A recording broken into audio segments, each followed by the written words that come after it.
بسم اللہ الرحمن الرحیم۔ السلام علیکم ناظرین۔ مشہور سماجی رہنما حنید لاکھانی اب ہم میں نہیں رہے۔ وہ اپنے خالق حقیقی سے جا ملے۔ ہنستے مسکراتے خوش مزاج و خوش اخلاق حنید لاکھانی صاحب کو گھر کے اس وسیع و عریض ڈرائنگ روم میں ارد گرد سے بے خبر بے حس و حرکت دیکھا تو دل ٹوٹ گیا۔ پہلی نظر میں لگا کہ جیسے طویل مسافت طے کر کے مسافر اب مسکراتے ہوئے پرسکون نیند لے رہا ہے، مگر ایسا نہ تھا۔ اس ڈرائنگ روم میں اور اس سے متصل کچن کے ساتھ بنے کھانے کے کمرے میں کئی بار کھانا کھایا۔ مہمان نوازی اس شخص کو ورثے میں ملی تھی، اور یہ میزبانی ایسے ہی کرتا کہ بار بار منع کرنا پڑتا، کیونکہ اس کی کوشش ہوتی کہ دسترخوان پر چنی ہر چیز چکھی جائے، اور یہ سب وہ خود اگلے کی پلیٹ میں ڈال کر کرتے۔ یادیں باتیں بہت ہیں، کیا بتایا جائے، کیا چھوڑا جائے۔ یہ کھرب پتی آدمی بنا ہی سماجی فلاحی کاموں کے لیے تھا۔ فیصل مونس اور ثاقب کے ساتھ گھر میں جمی کئی محافل میں کہا کہ مجھے خدا نے بنا ہی خدمت کے لیے ہے۔ محترم ناظرین، کووڈ کے دنوں میں جب خوف کی فضا نے ہر ایک کو گھیر رکھا تھا اور خاص کر طبقہ عمرہ کے افراد حد درجے کی احتیاط کرنے لگے تھے، تو انہی دوران رمضان کی ساعتوں میں تراویح کے بعد جنید صاحب راتیں کبھی کورنگی، کبھی اورنگی، کبھی نشتر پارک میں بسر ہوتیں، جہاں وہ مستقین میں راشن و نقدی تسلیم کرتے نظر آتے تھے۔ ملاقات کا پوچھا تو نشتر پارک میں بلا لیا۔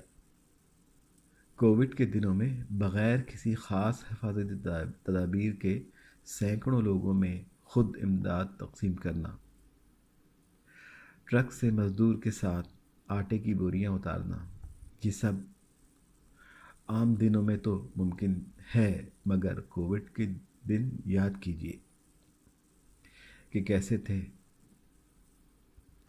اور یہ کام انتہائی مشکل تھا۔ اقرا یونیورسٹی کے سابق مین کیمپس کو فلاحی کاموں اور یتیم بچوں کے لیے وقف کیا گیا تھا۔ اسی سے ملحق گلی میں 3 گھروں میں سویٹ ہوم تھا۔ بچے تو جھوٹ نہیں بولتے، من کے سچے ہوتے ہیں۔ یہی وجہ ہے جیسے ہی شام ہوتی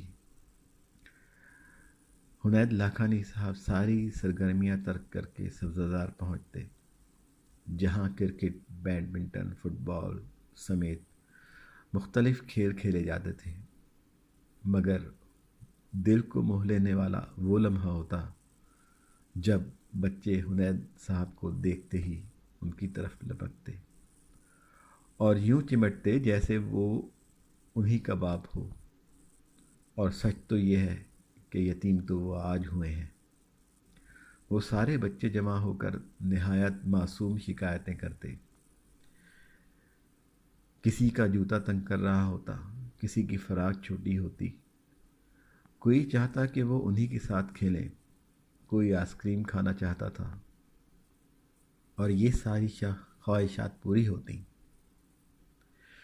کلفٹن میں جھولوں کی ایک ایسی ہی سیر میں بھی ان کا ہمرکاب تھا۔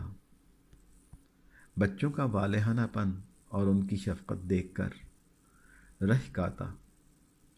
ان بچوں کو اقرا یونیورسٹی سسٹم کے تحت مفت تعلیم فراہم کی جاتی ہے۔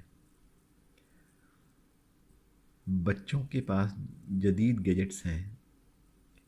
بات یہیں تک محدود نہیں، ہر ہفتے 10-12 بچے گاڑی میں بھر کر ان کے گھر جاتے اور وہ ادھم مچاتے کہ بس کوئی یتیم بچہ ان کے بیڈ روم میں سویا پڑا ہوتا کوئی ڈرائنگ روم میں، کوئی کسی کمرے میں، کوئی کہیں۔ ایک رات ایسے ہی دیر سے ڈرائنگ روم میں داخل ہوئے، ٹی وی چل رہا تھا، اے سی آن تھے اور ایک بچہ سو رہا تھا۔ قریب ہی ڈرائی فروٹ ٹرے پڑی تھی۔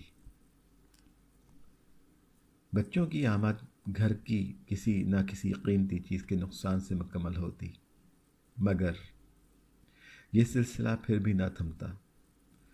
یتیم بچے چھوڑیے، ہم اپنے گھروں میں قریب عزیزوں کے بچوں کی شرارتیں برداشت نہیں کر پاتے۔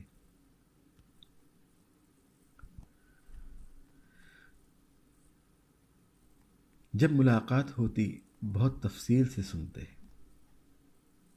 گمان گزرتا کہ شاید یہ شخص کچھ جانتا نہیں ہے، مگر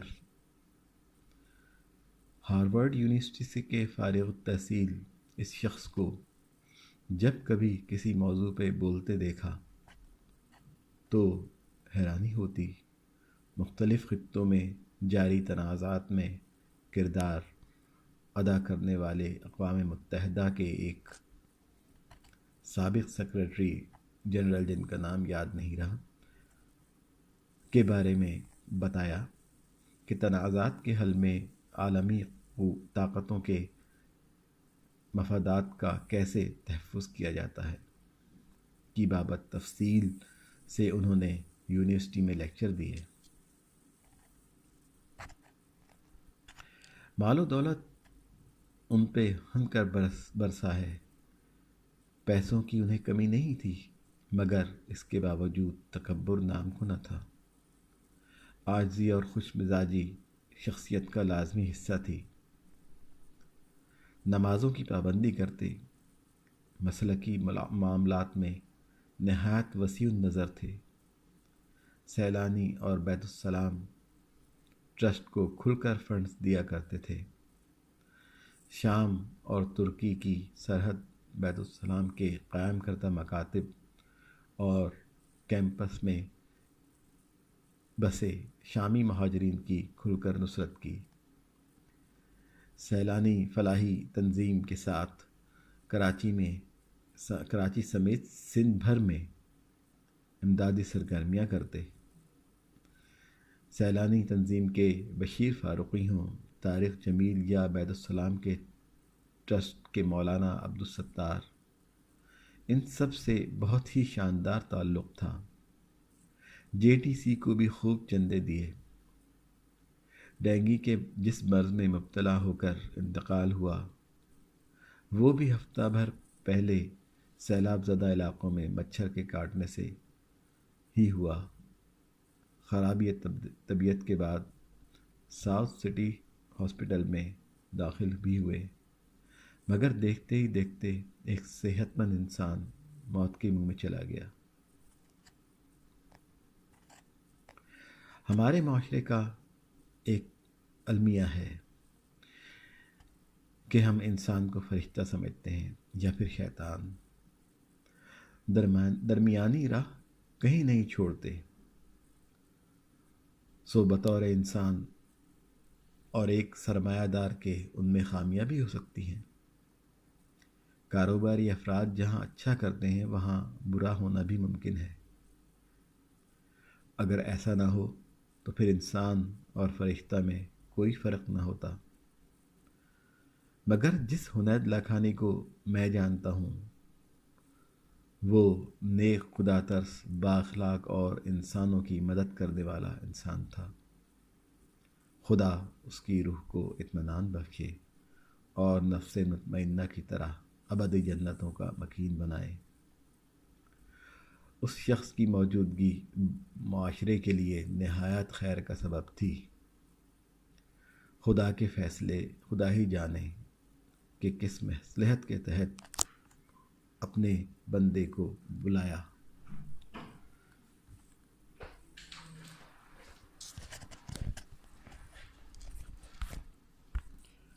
حالانکہ 2 بار وہ کووڈ کا بھی شکار ہوئے، مگر زندگی تھی، موجود رہے۔ انا للہ و انا الیہ راجعون اللہم صلی علی محمد و آل محمد وعجل فرجهم ولعن اعدائهم